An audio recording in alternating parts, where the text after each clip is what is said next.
얘들아, 우리가 너희에게 구하노니 너희 가운데서 수고하고 주 안에서 너희를 다스리며 권하는 자들을 너희가 알고 그들의 역사로 말미암아 사랑 안에서 가장 귀히 여기며 너희끼리 화목하라. 아멘. 할렐루야. 아멘. 우리 현수막에 그 큰 글씨로 있는 글씨 한번 다 같이 읽어볼까요? 시작. 사랑으로 하나 된 우리 가정. 네. 5월은 가정의 달입니다. 이 5월의 표 안에 우리가 아나파오 그 삶 속에 사랑으로 하나가 되는 그러한 우리의 가정, 우리 교회, 성도님들의 가정, 우리들의 지체들이 되어지기를 바랍니다. 아멘. 오늘부터 시작해서 5월 한 달 내내 교회 안에서의 행실에 대해서 오늘 본문의 말씀 데살로니가 5장 12절부터 마지막 절까지 24절까지의 말씀에 그 본문을 가지고 계속해서 말씀을 증거하려고 합니다. 가정의 달, 이번 주는 어버이 주일입니다. 어린이 주일과 어버이 주일인데 초등학생이 없어서 어버이 주일만 오늘 이번 주로 섬깁니다. 제가 생각해 봤어요. 가정의 달이라 해서 우리 교회는 과연 몇 점일까? 교회 안의 행실, 가정들의 행실 점수를 한번 매겨봤습니다. 총 점수가 어떤 거는 70점, 어떤 거는 80점, 어떤 거는 100점 중에서 평균을 매겨보니까 60점이 나오더라고요. 좀 더 올라가서 5월달이 지나면 100점이 되었으면 좋겠습니다. 아멘. 사랑으로 하나 된 우리 가정이 되려면 첫 번째로는 사랑의 단어를 많이 써야 돼요. 사랑합니다. 우리 옆 사람에게 한번 해볼까요? 시작. 사랑합니다. 싸우려고 사랑합니다 하지 말고 정말 사랑하는 마음으로 내가 당신을 사랑합니다.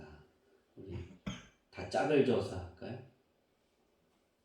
알아서 짝을 지어서 시작. 사랑합니다.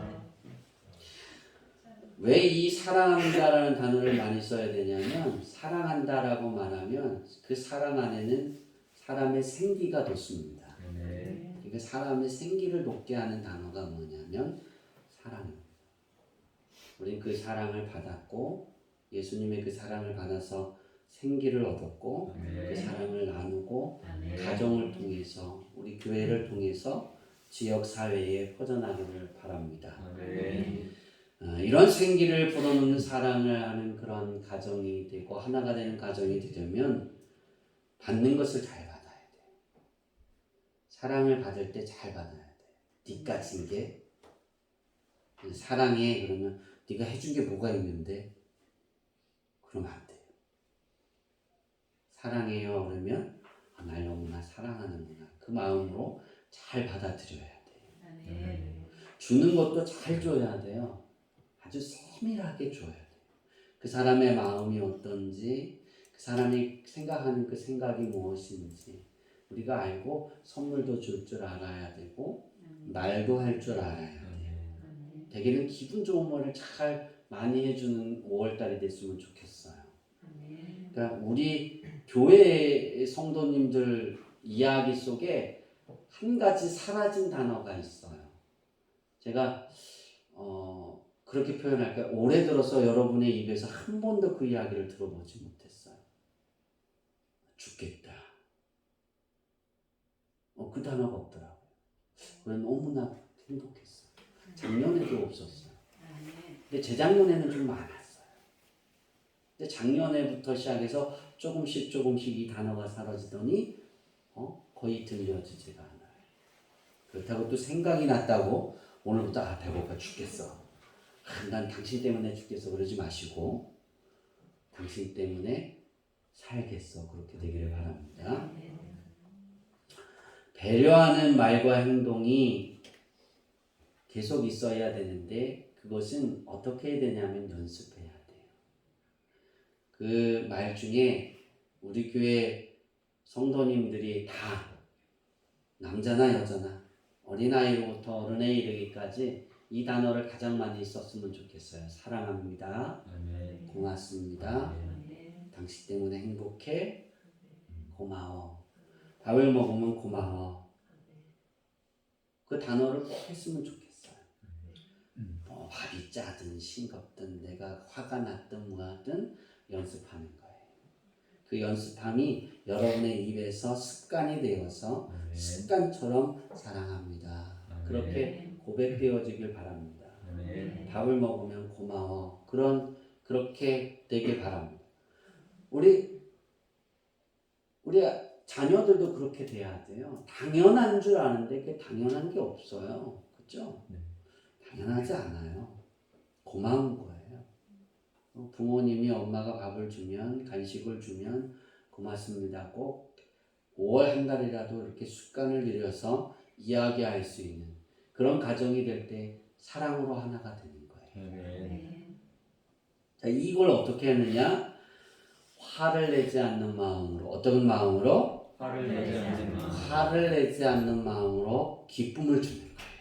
그 기쁨을 주는 말을 하고 해를 끼치지 않는 마음으로 그 사람들에게 위로를 주는 거예요.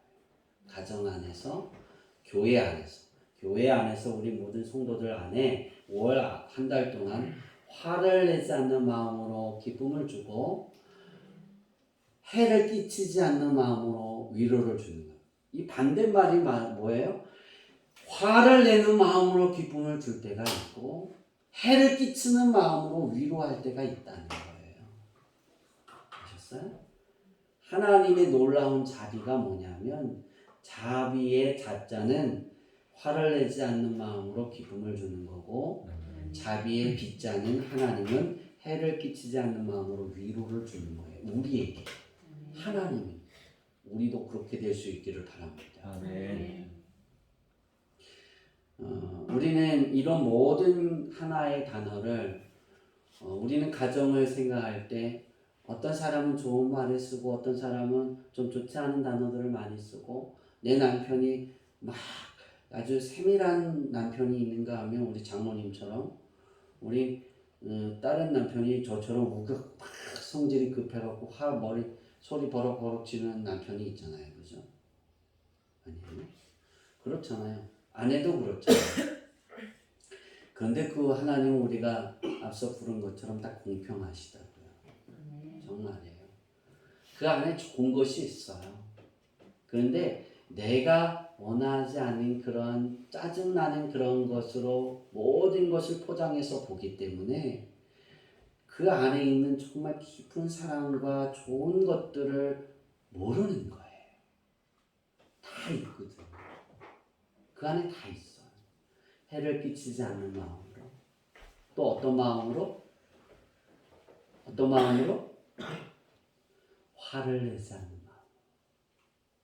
위로하고 기쁜 말을 이렇게 나눠줄 수 있기를 바랍니다. 우리 찬양 한번 다시 할 텐데요. 공평하신 하나님이에요. 제가 이제 통증이 많이 오잖아요. 어제 깨달았어요. 어제가 아니라 오늘 아침에 깨달았어요. 어제 저녁에 자면서 오늘 아침에 일어나서 통증 오는 이유가 이것이구나. 쉬라고 하나님이 사인을 보내시는 거구나. 휴가를 얻어놓고 주일날 공사하고 다 가시고 난 다음에 비가 많이 온다 해서 옥상에 공사를 또 했어요. 목요일까지. 마무리를 지고 이제 진짜 휴가를 갔는데 휴가를 가면서 이번 휴가에 정말 행복했어요. 월요일부터 휴가여서. 일을 하면서 왜 휴가에 일하냐고 우리 자녀들도 그러고 사모님도 그랬는데 휴가라고 하고 내려놓고 일을 하니까 편하더라고요. 몸이 안 좋아서 찌릿거리기는 했지만 지금도 가끔가다 그렇지만 공평하신 하나님이 다 각자에게 좋은 것을 나눠주셨어요. 우리가 그걸 모르고 있을 뿐이고 내가 원하는 방향을 남들에게서 찾아서 그것을 나를 학대하고 있기 때문이에요.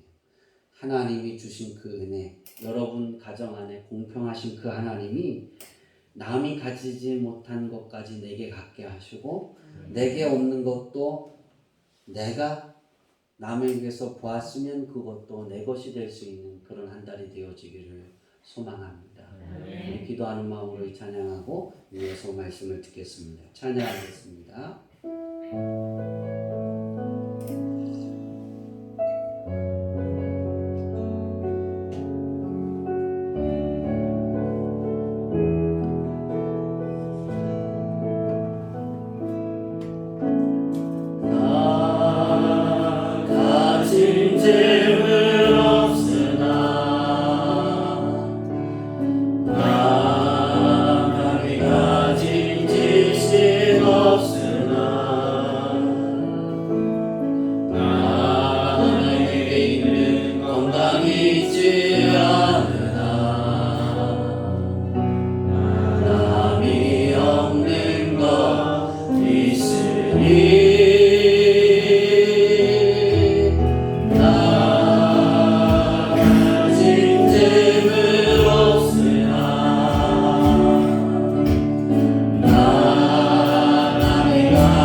이제 들어가시면 될 것 같습니다.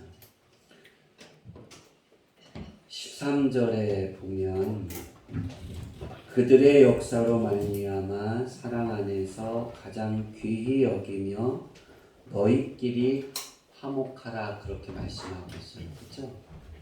저 밑에 현순하게 우리가 5월 한 달 동안 생각하고 이루어야 하고 가야 할 길에 말씀에 이렇게 쓰여져 있어요. 화목해라. 13절을 이렇게 풀이하면 그렇게 표현할까요? 그들이 그렇게 말하고 있어요. 그들의 역사로, 그러니까 그 교회 지도자들, 그러니까 담임 목사인 김성호 목사, 또 우리 평신도 사역자들을 통해서 역사로 그들의 수고로 말미암아 가장 귀히, 그러니까 그들의 역사로 말미암아 뭐 안에서, 사랑 안에서 가장 뭐하게, 귀히하게, 가장 귀히 여기며 그랬어요. 귀히라는, 가장 귀히라는 단어는 헬라어로 페리다소스인데요. 페리소스인데 뜻은 풍부히 하다. 다시 말해서 양이 많고 넉넉하게 하다는 거예요. 그러니까 가장 귀하다라는 건 그러니까 사랑 안에서 너희가 가장 풍성하게 되라는 거예요. 측량할 수 없이. 그러니까 이 페리소스에는 양이 많고 넉넉한데 측량할 수 없을 만큼 양이 많고 넉넉하다는 거예요. 그렇게 되어지기를 바랍니다. 그러니까 그 다음에 너희끼리 화목하라 그랬어요. 여기서 너희끼리라는 것은 이 너희라는 것은 헤아우토라는 단어를 썼는데 여기는 그들이라고 똑같아요. 다시 말해서 교회에 같이 믿는 자들,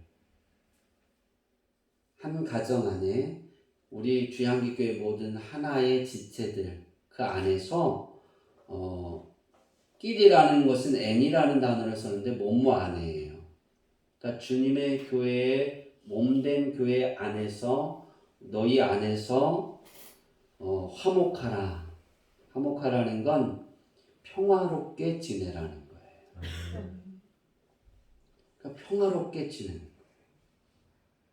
우리가 이 평화롭게 지내기 위해서 우리의 삶을 되돌아보고 앞서 말한 것처럼 화를 내지 않는 마음으로 기쁜 말을 하고 사랑한다고 말을 할 때도 막 슬퍼하고 힘들어할 때 위로를 주고 용기를 주는 단어를 쓸 때도 내 안에 해를 끼치지 않는 마음, 정말 사랑하는 마음으로 그 안에 말을 하고 행동을 하고 선물을 주면 선물을 주고 그렇게 행할 수 있기를 바랍니다. 어버이 주일인데요. 오늘 이제 말씀으로 본문으로 돌아가면 오늘 본문의 말씀은 지도자들과 다시 말하면 전문 목회자, 목회 사역자들, 담임 목사님, 전도사님 그러한 사역자들과 교회와 성도님들에 대한 말씀이 12절의 말씀이에요. 이 12절의 말씀을 이렇게 보면 이제 첫 번째로 교회 지도자들에 대한 성도들의 행실을 우리가 말하고 있어요. 12절에. 교회 안에서의 행실을 우리가 쭉 살펴볼 텐데 한 달 동안 오늘 한 주는 교회 지도자들에 대한 성도들의 행실 그 행실을 지도자들이 어떻게 섬겨할 건가 어떤 행동을 취할 건가 부분을 말씀드리려고 합니다. 오늘 본문에 보면 12절에 보면 수고하고 라는 단어가 나오는데요. 코피온타스라는 거예요. 여러분 코피 흘리죠? 많이 피곤하고 일 무리해서 하면. 그래서 수고하고라는 단어를 바울이 코피온타스라고 썼어요. 잘 기억이 잘 나죠? 코피 흘렸다. 코피온타스. 이 단어를 뜻을 보면 탈진할 정도까지 수고하고 피곤해도 계속해서 열심히 수고하는 것, 또 기진맥진할 정도로 일하는 것, 능력 그 이상으로 일하는 것을 의미합니다. 저는 이렇게 했습니다. 과거에도 이렇게 했고 지금도 그렇게 하고 있고 저는 앞으로도 그렇게 해갈 것입니다. 바울이 데살로니가 교회 성도들에게 편지를 쓰며 마지막 데살로니가 전서의 마지막 이렇게 인사말을 쓰면서 이 수고한 것을 알아주라고 말하고 있는 거예요. 이런 열심을 지녀야 예수님처럼 자기의 양을 위해 목숨을 바치는 사명자가 될 수 있고 또 그 목회자라는 그 사명자의 길을 가는 사람은 탈진할 정도로 수고할 수 있는 그 열심, 그 수고함의 그 마음에 내가 결정하지 않으면 이 일을 들어서지 않는 것이 좋아요. 그래서 목사님들, 전사님들을 잘 우리가 섬기고 그들의 말에 따라 따르고 순종하면 복을 받는 이유는 하나님의 일을 위해서 그만큼 한다는 거예요. 지도자들은 어떤 일들을 하냐면 하나님의 종은 주인을 위해 열심히 수고해야 한다라고 하나님이 말씀하고 있어요. 성경은 그렇게 표현하고 있어요. 하나님의 종은 교회를 위해 지속적으로 수고해야 한다라고 예수님이 가르치고 있어요. 이것이 선한 목자예요. 하나님의 종은 사람들을 섬기는데 힘에 부치도록 수고해야 한다라고 예수님이 가르쳤어요. 이게 목사들의 책임이에요. 그러니까 사꾼이 되지 않으려면 목사들은 내게 주어진 하나님이 하나님이 저에게 맡기신 거예요. 그러니까 하나님의 자녀인데 하나님이 각 교회마다 목사님을 세우고 사역자들을 세워가고 또 저 이후로 2대 목사가 3대 목사가 이렇게 세워질 거예요. 그러면 그거에 맞춰 우리 주야기 교회 성도님들의 영혼의 삶을, 육신의 삶을 누구에게 의탁하는 거냐면 목사에게, 담임 목사님에게 의탁하는 거예요. 그래서 이 담임 목사님들은 어떤 생각을 가지고 살아가야 되냐면 여러분들을 섬기는 일에 힘에 부치도록 수고하는 거예요. 수고도 그냥 힘에 부친대, 그죠? 그 수고를 어떻게 하냐면 내 힘에 부치도록 하는 거예요. 하나님께 여러분의 가정들을 위해 기도하는 거예요. 제가 한 주의 휴가를 선포하고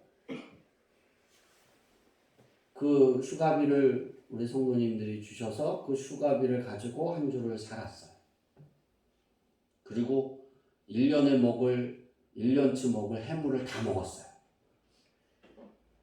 엄청 좋았어요. 저는 연성이하고 성경이하고 사모님은 먹을 게 별로 없었지만 제가 좋아하는 그 해물을 다 먹었어요. 너무나 행복했어요. 그런데 제가 이 휴가를 하면서 한 가지를 줄인 게 있다면 여러분들에게 할애하고 여러분들의 가정을 돌아보고 각자를 위해 기도하는 시간을 조금 줄였어요. 완벽하게 다 줄이지는 않았어요. 줄이고 기도를 했어요. 줄이고 그 시간을 쉬었어요. 행복하더라고요.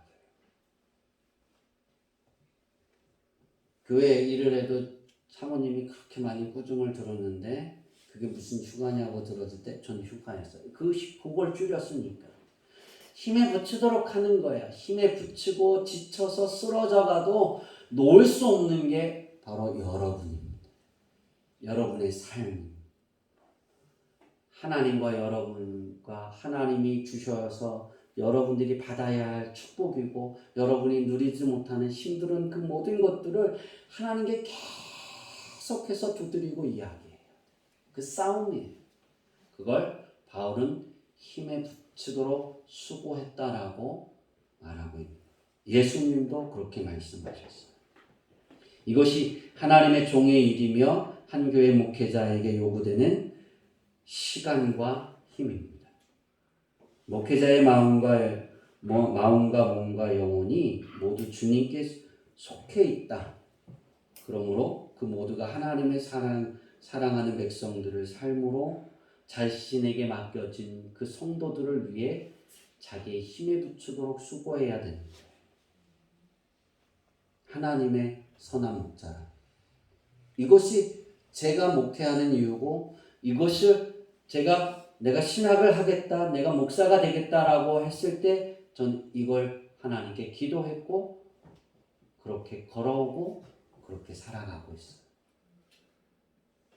제 몸의 뼈에 진액이 다 마르고 다 닳아도 저는 쉬지 않아요.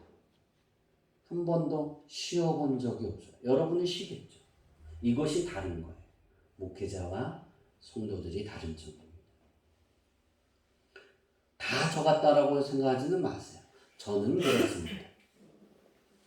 본문에 두 절에서 세 가지의 교훈을 말씀을 드리고 오늘 마치려고 합니다. 첫 번째는 주양기 교회 성도는 자신의 교회의 지도자들을 잘 알아야 합니다. 바울은 알다라는 단어를 씁니다. 이 알다라는 건 에이데나이라는 헬라어 단어를 썼는데요. 인정하다, 감사하다, 존경하다, 가치를 알다 라고 그 뜻이 있습니다. 오늘 어버이 주일입니다. 여러분이 부모님을 알아야 합니다. 그거 아세요? 목사들처럼 부모님은 어떤 삶을 살까라고 생각했는데요. 부모님은 힘에 부치도록 수고하고 살았어요. 누구를 위해? 자녀를 위해. 제가 우리 어머니를 가서 뵈면 우리 어머니가 이제 무릎에 연골이 다 일을 많이 하셔서 닳아서 아픈데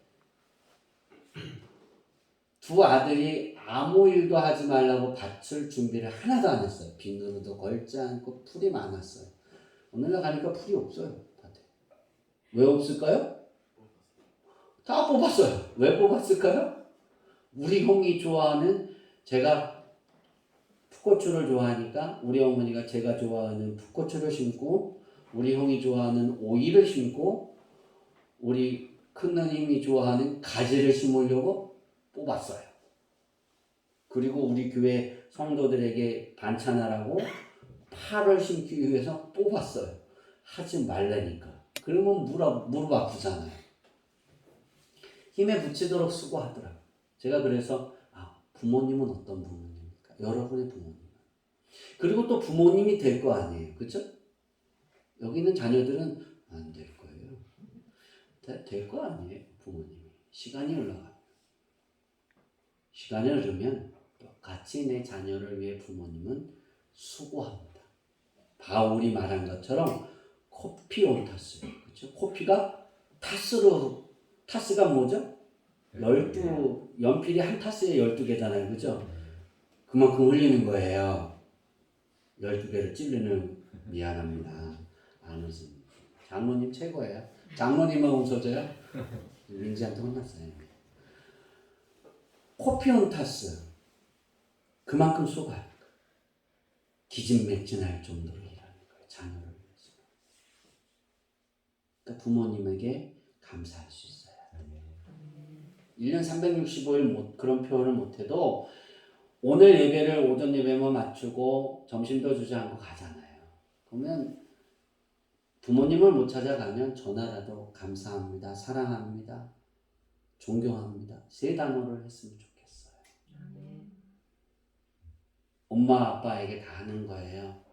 엄마 존경합니다. 그동안 감사했습니다. 오글거리면 이렇게 하세요. 그게 부모님에게 힘이 되는 거예요. 정말. 그럴 수 있기를 바랍니다. 왜? 부모님이 나를 위해 그렇게 하셨기 때문에. 그런데 그것을 알아줘야 되는 거예요. 인정하는 거예요. 이건 제 생각입니다. 저는 이렇게 일을 했습니다. 헌신된 교회 지도자처럼 일을 많이 한 사람은 거의 없습니다. 저는 이렇게 일합니다. 그가 일하는 일을 다른 전문 직업인이 하는 일과 비교해 본다라면 다른 전문가들은 자신이 본래의 임무로부터 얼마나 많은 시간을 할애해서 일할까? 몇 가지를 해봤어요. 만약에 이번 주에 회의를 30분 한다면 그 30분의 그 연설을 준비하겠죠? 회의에 같은 사람들에게 2-3번 연설해야 한다면 그것도 그렇게 해야 하겠죠. 매주 몇 차례씩 사람들을 만나고 회의를 한다면 그걸 준비해야 하겠죠. 회의 구성원이 병원에 입원할 때마다 그들을 모두 방문해야 한다면, 회의 구성원의 가족과 가까운 친척들이 병원에 입원할 때마다 그들을 방문해야 한다면, 모든 회의 구성원과 그들의 식구가 각각 심각한 문제를 가지고 있을 때 모두를 상담해 줘야 한다면, 이렇지는 않죠. 그죠? 회의 구성원과 그들의 가족의 모든 장례식을 집전해야 한다면, 회의 구성원들의 자녀들의 모든 결혼식을 집례해야 한다면, 만일 그가 회의 구성원의 모두의 가정은 아닐지라도 대부분의 가정에 방문해 주도록 기대를 받고 있다면, 만일 그가 회의의 모든 신규 회원들과 앞으로 가입할 회원들을 방문해 주도록 요청받고 있다면, 목사는 다 합니다. 근데 직장에 살면서 다 이렇게 안 하잖아요. 그렇죠? 이 목록은 계속될 수 있습니다. 여러분은 직장에서 퇴근하면 직장에서 뭘 가져와 뭐 해 그러고 막 전화 오면 요즘에 끝내잖아요. 그죠? 이제 어제 낭만 닥터를 봤는데 수술 환자가 들어왔는데 낭만 닥터가 아니라 낭만 김사부로 갔는데 수술 환자가 들어오니까 누가 막 도망가잖아요. 그죠? 의사는 그러면 안 된다고 가르치더라고요. 목사는 그럴 수가 없어요. 근데 직장하고 퇴근하면 직장의 일을 계속 하나요? 끝이잖아요. 그렇죠? 이 목록은 목사에게 치우면 목록은 계속 이어질 거예요. 그러나 담임 목사는 이 목록으로만 끝나는 것이 아니라 이 일들을 하면서 동일하게 어떤 일들을 하냐면 기도합니다. 교회에서 맡은 임무를 할 때 말씀을 준비합니다. 그 일을 다 하면서 성도들을 향한 기도를 합니다. 그 일을 하면서 또 이 목록을 모든 일들을 다 하면서 내 마음속에 모든 일들 속에 어떤 일들을 더 하냐면 내년 성도들이 받아야 할 축복을 계획합니다. 여러분들은 세우지 않았죠. 미리 세웁니다.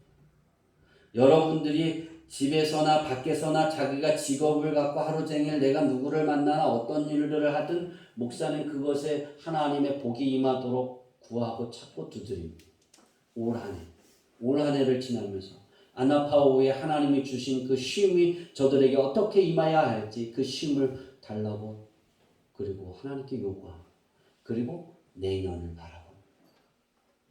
이게 담임 목사가 가지고 있는 일들입니다.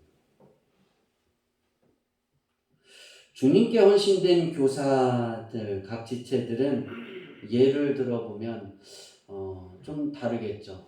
교회에 세워진 평신도 사역자들은 자기가 주어진 일터에서 일을 하고 그것을 준비하고 그 안에 기도도 하고 내게 맡겨진 일을 준비하고 신방도 하고 전화도 하고 또 아동부를 맡으면 아동부, 학생회를 맡으면 학생부에 맞춰서 기도도 하겠죠. 봉사도 하죠. 그래서 헌신된 교사들, 즉 교회의 각 지체의 리더자들이 중요한 이유는 그 안에서 내 사업을 내 주어진 일을 하고 그 안에 시간을 내서 주의 일을 하기 때문에 그 리더자들은 하나님의 더한 축복을 받는 거예요. 정말이에요. 헌신된 교사는 노동시간은 무한합니다. 그들의 노동시간. 담임 목사의 노동시간은 제한이 없습니다. 1년 365일 하루 24시간이 목사의 일입니다. 전도사들은 다릅니다.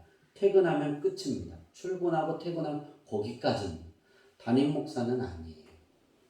영원한 거예요. 그 담임 목사직에서 내려올 때까지. 왜? 하나님이 하나님의 자녀를 제게 맡겼기 때문이에요. 의탁하셨기 때문이에요. 그걸 두루 살펴야 하기 때문이에요. 그 임무가 주어졌기 때문이에요. 진정으로 주님께 헌신되고 자신의 소망을 진지하게 받아들이는 모든 교회 지도자에 대해서 우리는 잘 이해하고 또 그들을 알아주고 그들에게 감사할 수 있어야 되는 거예요. 지도자의 교회 봉사활동은 사회에서의 그들의 직업과 시민으로서의 의무, 그 이상을 행하는 것입니다. 그러니까 우리 평신도 사역자는 그 이상을 행하는 거예요. 참으로 그들은 어디에 있든지 즉 직장에서나 시민으로서 한 사람이나 가정에서 부모이거나 자녀이거나 그리스도를 위해 교회에 속한 지체들을 섬기는 일을 감당하며 살아갑니다. 그래서 하나님이 그들을 보실 때 기뻐하시고 하나님이 좀 더 그들에게 복을 주시는 거예요. 그래서 교회에서 새해가 되어지면 저는 가장 고민스러운 것이 어떤 일을 맡길까입니다. 왜냐하면 그 일을 감당하려고 열심히 준비하고 최선을 다할 때 하나님이 어마어마한 축복을 내리시거든요. 나에게 아무 일들이 없어. 그러면 기도하세요. 하나님, 내년에는 내게 어떤 일들이, 더 많은 일들이, 헌신할 수 있는 일들이 주어질 수 있고 감당할 수 있게 도와주세요. 그럼 하나님이 제 마음을 감동시키셔서 그 일들을 나누게 하고 할 수 있게 합니다. 목사님 그 일들을 나누어주는, 그리고 계속해서 그들이 그것을 감당할 수 있도록 기도하고 도와줍니다. 교회와 믿는 자들을 가르치고 덕을 세워주고 성장하는 일, 이것이 평신도 사역자들이 하고 목회자들이 하는 거예요.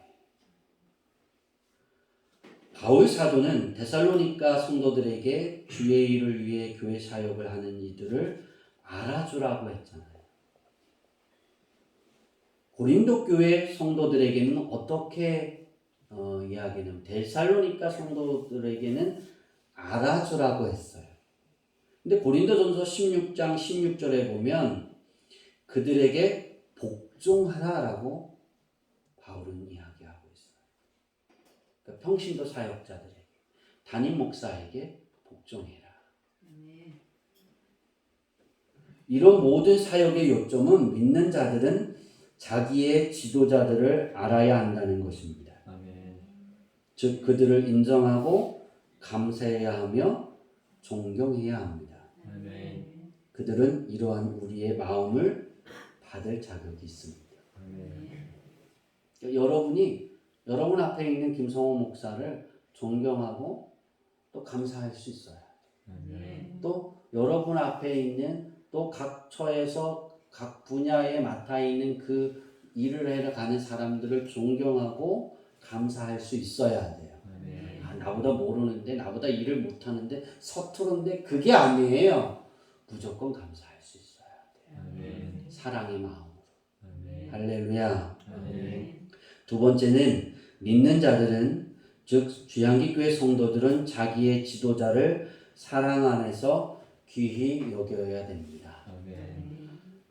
여기에 몇 가지 중요한 내용을 언급하고 있는데요. 지도자들은 가장 귀히 여김을 받아야 된다라고 바울이 말하고 있고요.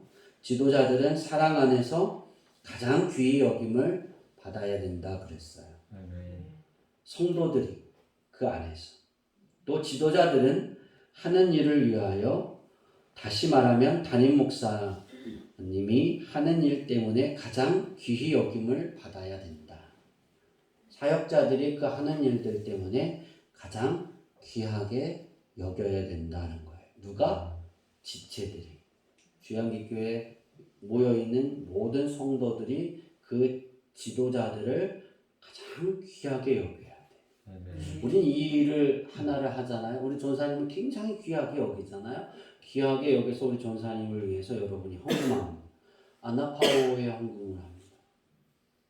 하나님은 이 예물을 보시기만 해도 하나님은 행복해 하실 거예요. 전 이걸 꿈꾸고 있는, 이 계획을 가지고 이 헌금을 여러분이 커피 한 잔 덜 마시고 전사님을 위해 헌금하라 그랬어요. 그 헌금은 하나도 재정이 쌓여 있지 않고 매달 매주 마지막 주 지급합니다. 존귀히 여겨라 라는 것은, 존귀히라는 뜻이 뭐냐면 헬라어로 헬엔티모스라는데요. 뜻은 가치 있는, 존경할 만한. 그러니까 존경하라는 거예요. 그러니까 담임 목사님만 존경하지 말고, 전사님만 존경하지 말고, 우리 평신도 사역자들이 하는 일에 다 존경하세요. 식당에서 막 요리하는 사람이 더 위대한 게 아니고, 그 허술한 일을 치우는 것도 그 사람을 존경할 수 있어야 돼요.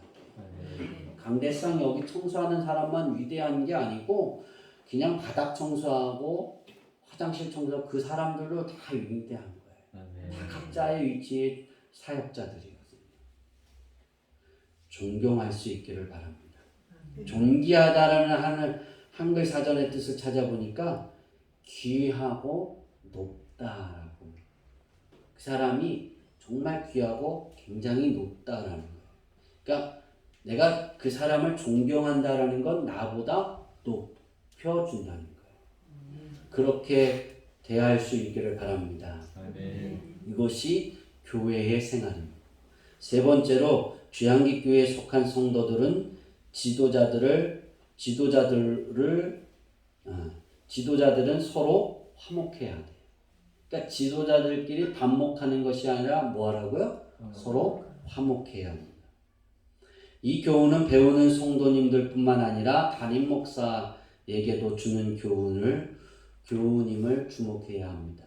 성도들은 교회의 담임 목사나 지도자들을 비난하거나 수군대거나 불평하거나 시기하거나 반대해서는 안 됩니다. 의견이 다르다고 해도 그렇습니다.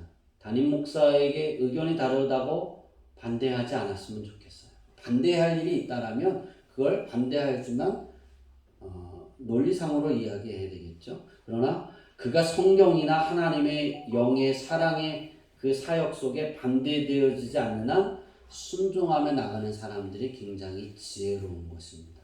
여러분에게 거치는 놀이라 할지라도 마음에 들지 않는다 할지라도 그것을 행하게 한다라면 왜 그럴까 하고 순종해 보세요. 그 안에 보물이 숨어 있는 거고 흑암 중에 있는 보화를 여러분의 것으로 캐내어서 갖게 만드는 일입니다. 제가 하고 싶어서 하는 게 아니라 성령이 시켜서 하나님이 하라고 하는데 다르게 생각하고 안 하는 사람이 굉장히 많아요. 제가 여러 가지를 얘기하는 것이 되게 많아요. 근데 그것을 한 거는 단 10%도 안 해요. 순종한 건 10%도 안 돼요. 그래서 요즘에는 그 말을 잘 안 하고. 왜냐하면 알려줬는데 안 하면 책임이 가니까. 할 만한 사람에게만 합니다. 보여도.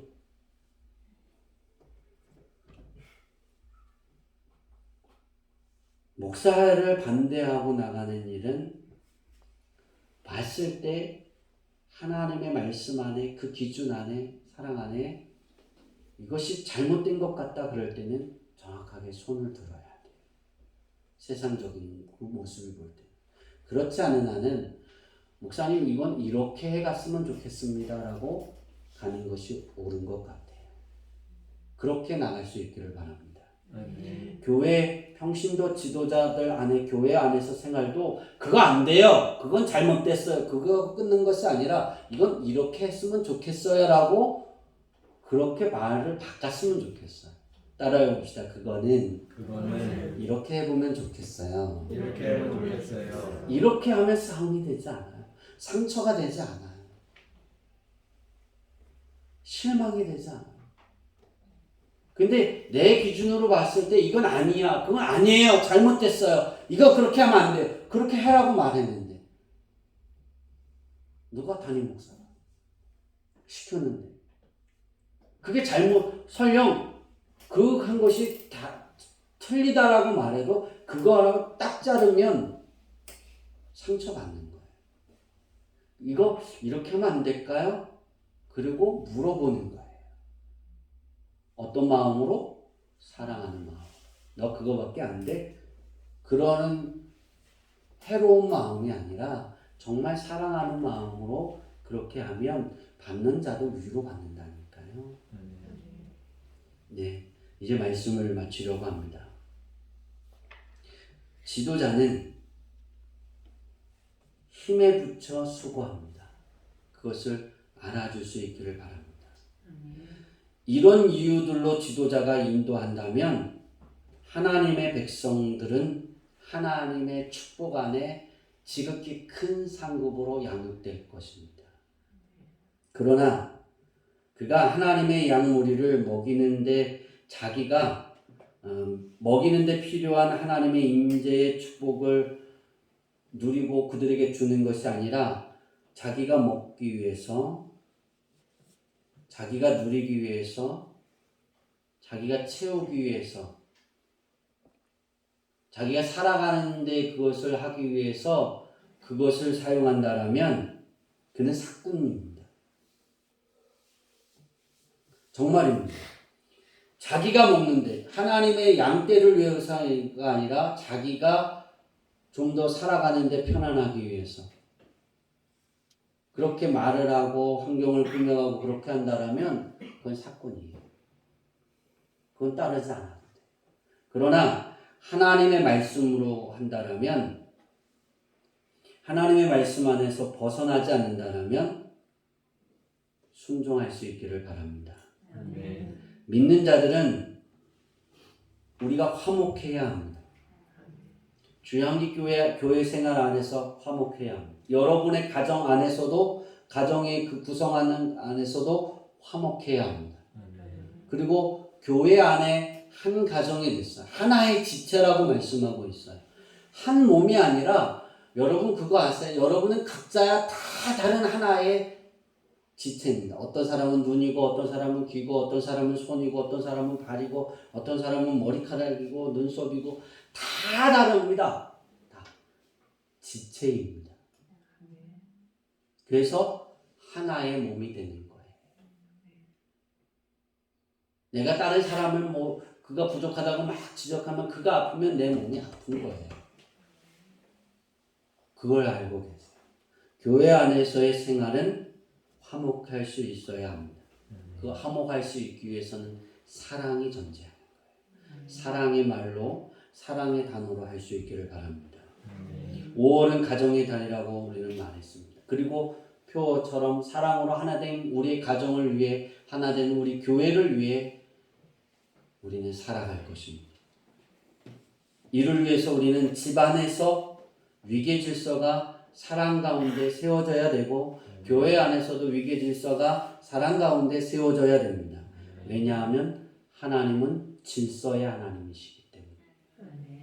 그 질서를 지켜갈 때 하나님은 축복의 은혜를 부어주신다는 거예요. 그 질서를 흩틀지 않기를 바랍니다.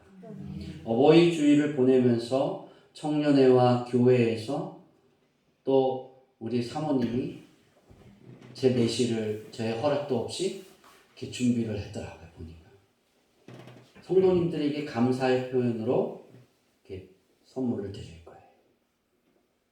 이렇게 부모님께 감사할 줄 아는 성도, 자녀들에게 감사할 줄 아는 부모님들, 교회 지도자들에게 감사할 줄 아는 성도.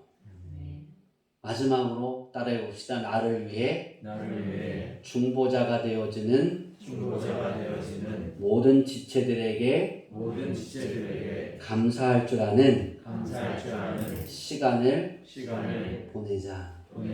그렇게 되기를 바랍니다. 이런 감사의 마음이 모여 하나님을 감동시키고 하나님의 축복의 문을 열어 하나님 안에 가장 좋은 것을 받아서 내 삶에 누리고 그 부족한 이들에게 넘치도록 채워주고 베풀어지는 그런 하나님의 축복이 여러분의 삶에 가득하기를 축원합니다. 기도하겠습니다. 하나님,